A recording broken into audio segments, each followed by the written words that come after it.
নমস্কাৰ মৰমৰ ছাত্ৰ ছাত্ৰীসকল আহোম ক্লাছেছ ইউটিউব চেনেলটোত আপোনালোকৰ স্বাগতম জনাইছোঁ। আজি মই তোমালোকৰ কাৰণে লৈ আহিছোঁ ক্লাছ 10ৰ অধ্যায় নম্বৰ 14। মই আগৰ অধ্যায়বিলাক দি আহিছোঁ, বা যদি তোমালোকে পোৱা নাই বা মোৰ এইটো ভিডিঅ' তোমালোকে প্ৰথমবাৰ আহিছে তেনেহ'লে কি কৰিবা, তোমালোকে যোৱা মোৰ চেনেলটোত সোমাই তোমালোকে যাব চাবা প্লে লিষ্ট বুলি লিখা আছে। সেই প্লে লিষ্টত গ'লে তোমালোকে চাবা ক্লাছ 10 ছায়েন্স বুলি লিখা আছে, তাতে গ'লে গম পাই যাবা ইম্পৰ্টেণ্ট দিয়া আছে যে ক্লাছ 10ৰ কি তোমালোকে ভিডিঅ' 1 ভিডিঅ' 2 এনেকুৱা দিয়া আছে, তোমালোকে তাতে গৈ গম পাই যাবা। আজি আমি আলোচনা কৰিম অধ্যায় 14 শক্তিৰ উৎসসমূহ। এইটো আমাৰ খুবেই ইম্পৰ্টেণ্ট পাৰ্ট। শক্তিৰ উৎসটো তোমালোকে ইয়াত ডাইৰেক্ট আহা পেজ নম্বৰ 243। পেজ নম্বৰ 243ত গ'লে ইয়াতে কেইটামান কুৱেশ্যন দিয়া আছে। এই কুৱেশ্যনকেইটাৰ ভিতৰত আমাৰ মষ্ট ইম্পৰ্টেণ্ট কুৱেশ্যনটো হ'ল 1 নম্বৰ আৰু 2 নম্বৰটো। তোমালোকে এই দুটা পঢ়িবা ভালকৈ পঢ়িবা, পানী পন্থা মুখস্থ কৰি লোৱা। ইয়াৰ পৰা তোমালোকৰ খুবেই ইম্পৰ্টেণ্ট আহিব বা ইম্পৰ্টেণ্ট হয় কুৱেশ্যনটো। ইয়াৰ পৰা তোমালোকে বহুতখিনি কমন পাব। আৰু তোমালোকে 3 নম্বৰটো অলপ চাই ল'বা। 3 নম্বৰটো আমাৰ ইম্পৰ্টেণ্ট হয়, জাষ্ট বুলি কৈছোঁ বুলি নপঢ়িবা, এইটো এৰি নাযাবা, সেনেকুৱা ধৰণৰ কোনো কথা নাই। তোমালোকে পঢ়াৰ ভিতৰত আমাৰ যেনেকুৱা কিছুমান কুৱেশ্যন আছে, মানে আমি এইবিলাক এৰি যাব নোৱাৰোঁ। সেইবিলাক কুৱেশ্যন মই তোমালোকক দগাই দি আছোঁ। এইটো কৰিবা তোমালোকে জীৱাশ্মজাত ইন্ধন, ফচাইল ফিউল। এইটো তোমালোকে জাষ্ট কি কৰিবা, ইয়াৰ পৰা ৰিডিং পঢ়িবা। ৰিডিং পঢ়িলে বহুতখিনি তোমালোকৰ কনচেপ্ট ক্লিয়াৰ হ'ব আৰু ৰিডিং পঢ়াৰ অভ্যাসটো বাঢ়ি যাব। সৰু সৰু বস্তুবিলাক তোমালোকৰ মনত থাকি যাব। তাৰপিছত আহা তোমালোকে পেজ নম্বৰ 245। 245 কি দি আছে, তাপভিত্তিক শক্তি প্ৰকল্প, এইটো ইম্পৰ্টেণ্ট হয়, পেৰাগ্ৰাফটো পঢ়িবা। তাৰপিছত জল শক্তি প্ৰকল্প, এইটোও ইম্পৰ্টেণ্ট হয়, তোমালোকে পেৰাগ্ৰাফটো পঢ়ি ল'বা। তাৰপিছত ডাইৰেক্ট আহা 247। 247ৰ ভিতৰত আমাৰ মষ্ট ইম্পৰ্টেণ্ট বুলি ক'বলৈ গ'লে বায়ু শক্তি, উইণ্ড এনাৰ্জি, এইটো পঢ়িবা তোমালোকে। যেনেকুৱা দি আছে চোৱা, ইয়াত কিমান ধুনীয়া এটা ছবি দি আছে, বায়ুকল বুলি কয় এইবিলাকত। বায়ুকল তোমালোকে গমেই পোৱা, এই ফিল্মত চোৱা বা পাহাৰত লগাই বা সমুদ্ৰৰ কিনাৰত লগাই, তাৰপৰা আমাৰ এই পাংখাটো ঘূৰিলে ইয়াৰ পৰা আমাৰ বিদ্যুৎ উৎপন্ন হয়। আৰু সেই বিদ্যুতেৰে আমি ইলেক্ট্ৰিচিটি যিটো উৎপন্ন হয়, সেইটোত আমি ঘৰৰ কামবিলাকত ব্যৱহাৰ কৰোঁ বা কিবা ফেক্টৰীত ব্যৱহাৰ কৰোঁ। ইয়াতে কৈছে এইটো, সেইকাৰণে তোমালোকে এইটো টকা হিচাপে আহিব পাৰে, সেইটো পঢ়ি ল'বা।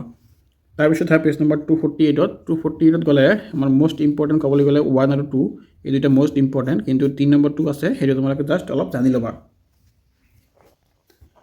তাৰপিছত আহা তোমালোকে 249।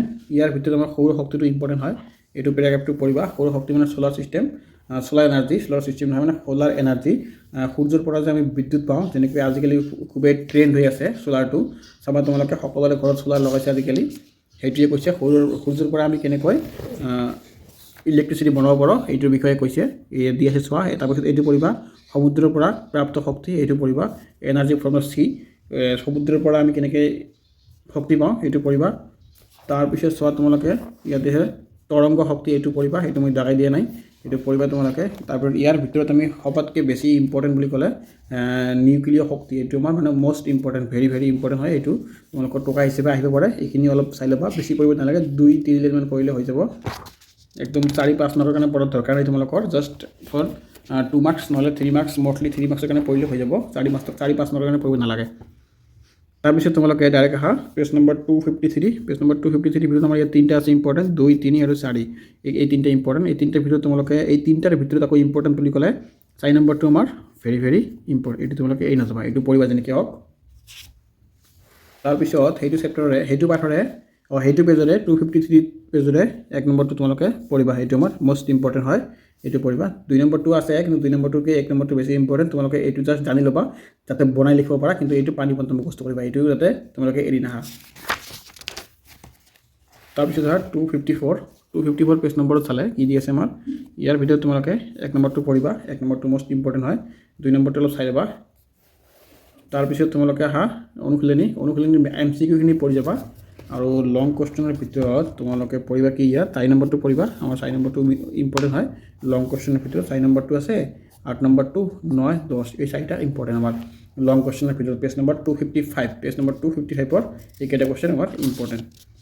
তাৰপিছত আহা 15 নম্বৰ অধ্যায়। 15 নম্বৰ অধ্যায় বুলি ক'লে আমাৰ ইয়াত দি আছে কি, আমাৰ পৰিৱেশ। ছাত্ৰ ছাত্ৰীসকল, আমাৰ পৰিৱেশ বুলি ক'লে আমি এইটো আৰু তোমালোকক বুজাব লগা একো নাই, তোমালোকে সৰুৰ পৰা এইটো পঢ়ি আহিছা, আমাৰ পৰিৱেশ। এইটো আৰু তোমালোকে বুজাব লগা একো নাই, তোমালোকে গমেই পোৱা পৰিৱেশ বুলিলে কি বুজা, পৰিৱেশত কি আছে, পৰিৱেশটো কেনেকৈ ৰক্ষণাবেক্ষণ দি ৰাখিব লাগে, পৰিৱেশৰ সংৰক্ষণ কেনেকৈ কৰিব লাগে, ইয়াৰ বিষয়ে আৰু বুজাব লগা একো নাই, তোমালোকে এইবিলাক আগতে পাই আহিছা। মই ইয়াত জাষ্ট খালি কৈ দিছোঁ কোনটো কুৱেশ্যন ইম্পৰ্টেণ্ট হয়, মানে মষ্ট ইম্পৰ্টেণ্ট। ক'বলৈ গ'লে সকলোবিলাক কুৱেশ্যনেই ইম্পৰ্টেণ্ট, কিন্তু তাৰ ভিতৰত কিবা কিবি কুৱেশ্যন ভেৰি ইম্পৰ্টেণ্ট বুলি আমি ক'ব পাৰোঁ। যেনেকুৱা তোমালোকৰ বন্ধু বান্ধৱীৰ লগত বা বন্ধু কিবা চাবা, তোমালোকৰ ফ্ৰেণ্ড কিন্তু বহুতখিনি ফ্ৰেণ্ড থাকে, তাৰে ভিতৰত চাবা এজন তোমালোকৰ খাছ ফ্ৰেণ্ড হয়, মানে এজন বা দুজন তোমালোকে একদম মষ্ট ইম্পৰ্টেণ্ট বন্ধু হয় বা ফ্ৰেণ্ড হয়, সিহঁতক তোমালোকে কি কৰা, কিবা কিবি বস্তু শ্বেয়াৰ কৰিব পাৰা। ঠিক তেনেকুৱাই কুৱেশ্যনবিলাকো হয়, কুৱেশ্যন সকলোবিলাকে ধৰা হ'ল বন্ধু, কিন্তু সকলোবিলাক কুৱেশ্যনৰ ভিতৰত কেইটামান কুৱেশ্যন মষ্ট ইম্পৰ্টেণ্ট হয়, যেনেকুৱা তোমালোকৰ ভাল বেষ্ট ফ্ৰেণ্ড। ঠিক তেনেকুৱা ইয়াৰ ভিতৰত চোৱা, তোমালোকৰ এই 1 নম্বৰটো ইম্পৰ্টেণ্ট আৰু ইয়াত 3 নম্বৰটো মষ্ট ইম্পৰ্টেণ্ট। তাৰপিছত চোৱা, ইয়াত দি আছে পেজ নম্বৰ 259। পেজ নম্বৰ 259 চোৱা কি দিছে, খাদ্য শৃংখল আৰু জাল। এইটো ইম্পৰ্টেণ্ট হয় আমাৰ, এইটো তোমালোকে পেৰাগ্ৰাফটো পঢ়িবা। ইয়াৰ ভিতৰত সৰু সৰু কুৱেশ্যনখিনি আছে, সেইবিলাক তোমালোকে পঢ়িলে মনত থাকিব। সেইকাৰণে যিবিলাক মই দগাই দিছোঁ সেইবিলাক তোমালোকে পেৰাগ্ৰাফে পঢ়িবা। তাৰপিছত ধৰা 261ত 261ৰ ভিতৰত তোমালোকে 1 নম্বৰটো পঢ়িবা, 2 নম্বৰটো পঢ়িবা। এই দুটা সৰু সৰু কুৱেশ্যন, ইমান ডাঙৰ নহয়, 3-4 লাইনত হ'ব, অলপ বনাই লিখিব পাৰিবা, বেছি এটা কঠিন নহয়। তাৰপিছত তোমালোকে পেজ নম্বৰ 262। পেজ নম্বৰ 262ৰ ভিতৰত তোমালোকে ইয়াত চোৱা, ওজন স্তৰ আৰু ইয়াৰ কেনেকৈ অৱক্ষয় ঘটিছে। ওজন লেয়াৰটো যে আছে আমাৰ, এইটো কেনেকৈ ধ্বংস হৈ আছে, এইটো তোমালোকে পেৰাগ্ৰাফটো পঢ়িবা। ইয়াৰ পৰা তোমালোকে বহুত কুৱেশ্যন কমন পৰে আৰু পঢ়িও থাকে, সেইকাৰণে সেইটো পঢ়িবা। আৰু এতিয়া নেক্সটত 264ৰ ভিতৰত চোৱা কুৱেশ্যন দিছে, ইয়াৰ ভিতৰত আমাৰ 1 নম্বৰটো মষ্ট ইম্পৰ্টেণ্ট, এইটো পঢ়িবা। আৰু অনুশীলনীখিনি মই নকওঁ, MCQবিলাক তোমালোকে পঢ়িবা। আৰু যিবিলাক আছে কি লং কুৱেশ্যনৰ ভিতৰত তোমালোকে চোৱা, ইয়াত কি দিছে আমাৰ 4 নম্বৰটো most important, 4 number, 6 number, 7 number আৰু 8 নম্বৰ। 4, 6, 7, 8, 4, 6, 7, 8 এইকেইটা তোমালোকে ইয়াত পঢ়ি ল'বা। তাৰপিছত অধ্যায় নম্বৰ 16। অধ্যায় নম্বৰ 16টো আমাৰ যেনেকুৱা দি আছে আমাৰ পৰিৱেশ, ঠিক তেনেকুৱাই এইটোৰ বিষয়ে তোমালোকে আগতে বহুতখিনি পাই আহিছা আৰু এতিয়াও পায়ে আছা আৰু পায়ে থাকিবা। প্ৰাকৃতিক সম্পদৰ ব্যৱস্থাপনা, এইটো আৰু মই তোমালোকক ডেছক্ৰাইব কৰি ক'বলৈ নাযাওঁ। তোমালোকে জাষ্ট মই ইয়াত কি কৈ দিম, কোনটো কুৱেশ্যন ইম্পৰ্টেণ্ট আৰু কোনটো তোমালোকৰ মষ্ট ইম্পৰ্টেণ্ট। ইয়াত কি পঢ়িবা, ইয়াত তোমালোকে এই পেৰাগ্ৰাফটো পঢ়িবা, হ্ৰাসকৰণ, তাৰপিছত দি আছে কি পুনৰ সক্ৰিয়কৰণ আৰু পুনৰ ব্যৱহাৰ, এইটো পঢ়িবা। আৰু তোমালোকে পাৰিলে গোটেইখিনি পঢ়িবা, ইয়াৰ যিবিলাক দিয়া আছে, যেনেকুৱা তোমালোকে ইয়াৰ পৰা আৰম্ভ কৰিবা। কি দিছে, নদীৰ কাৰ্যকৰী আঁচনি, ইয়াৰ পৰা তোমালোকে আৰম্ভ কৰি এই পেৰাগ্ৰাফটো পঢ়িবা, বহুতখিনি তোমালোকৰ হেল্প হ'ব পৰীক্ষাৰ কাৰণে। তাৰপিছত পেজ নম্বৰ 269। পেজ নম্বৰ 269ৰ ভিতৰত আমাৰ মষ্ট ইম্পৰ্টেণ্ট বুলি ক'বলৈ গ'লে 2 নম্বৰটো পঢ়িবা আৰু 4 নম্বৰটো পঢ়িবা, এই দুটা ইয়াত ইম্পৰ্টেণ্ট। তাৰপিছত নেক্সটত তোমালোকে পঢ়িবা পেজ নম্বৰ 272 পেজ নম্বৰৰ ভিতৰত এইটো পঢ়িবা, বহনক্ষম ব্যৱস্থাপনা মানে ছাষ্টেইনেবল মেনেজমেণ্ট, এইটো পঢ়িবা। তাৰপিছত চিপকো আন্দোলন, মানে এইটো পেৰাগ্ৰাফটো ৰিডিং পঢ়িবা, ইয়াৰ পৰা তোমালোকৰ বহুতখিনি কমন পঢ়িব, ভাল তোমালোকৰ এক্সামত হেল্প হ'ব। তাৰপিছত নদী বন্ধনটো পঢ়িবা, ডেমটো পঢ়িবা পেৰাগ্ৰাফটো। তাৰপিছত পঢ়িবা পানীৰ সঞ্চয়ন, ৱাটাৰ হাৰ্ভেষ্টিং, এইটো পঢ়িবা, ইয়াৰ পৰা বহুত ৱাৰ্ড মাৰ্কৰ আহিব পাৰে। তাৰপিছত পেজ নম্বৰ 276ত চোৱা কি দিছে, 276ৰ ভিতৰত আমি ইয়াত ক'বলৈ গ'লে সকলোখিনি ইম্পৰ্টেণ্ট, কিন্তু তাৰে ভিতৰত আমাৰ মষ্ট ইম্পৰ্টেণ্টটো 1 নম্বৰটো, এইটো পঢ়িবা। তাৰপিছত অনুশীলনীৰ ভিতৰত তোমালোকে কি পঢ়িবা, 1 নম্বৰটো পঢ়িবা আৰু 2 নম্বৰটো পঢ়িবা। পেজ নম্বৰ 278 পেজ নম্বৰ 278ৰ 1 নম্বৰ 2 নম্বৰ পঢ়িবা। আৰু 279 পেজ নম্বৰ 279ৰ ভিতৰত তোমালোকে 4 নম্বৰটো পঢ়িবা আৰু 5 নম্বৰটো পঢ়িবা।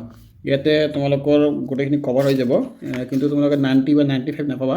90 বা 95 পাবলৈ গ'লে তোমালোকে আৰু এক্সট্ৰাকৈ বহুতখিনি পঢ়িব লাগিব, কিন্তু এইখিনি পঢ়িলে তোমালোকে 60% পোৱাটো কনফাৰ্মে, 60 বা 65 পোৱাটো কনফাৰ্মে। মই যিবিলাক দগাই দিছোঁ সেইবিলাক পঢ়িলে তোমালোকে 60% এইটো কিতাপত এইটো ছাবজেক্টত পাবা। তেনেহ'লে টেনশ্যন নকৰাকৈ ভালকৈ পঢ়ি লোৱা, ইয়াৰ পৰা তোমালোকৰ বহুতখিনি কমন পৰে, বাহিৰৰ পৰা নিদিয়ে বেছিভাগ কুৱেশ্যন। আৰু ছাত্ৰ ছাত্ৰীসকল তোমালোকে ভালকৈ পঢ়া আৰু কি কৰিবা, চেনেলটো ছাবস্ক্ৰাইব কৰি ৰাখি দিয়া। মই তোমালোকৰ ক্লাছ 11 আৰু 12ৰ ভিডিঅ' লৈ আহিম, তো তেতিয়াহ'লে তোমালোকে ইয়াতে বহুতখিনি পাই যাবা। এইটো চেনেলতে তোমালোকে 11-12ৰ ভিডিঅ' পাই যাবা। চ' আজিৰ ভিডিঅ'টো ইয়াতে শেষ কৰিলোঁ, ধন্যবাদ থাকিল, ভালকৈ পঢ়া, বেষ্ট অফ লাক।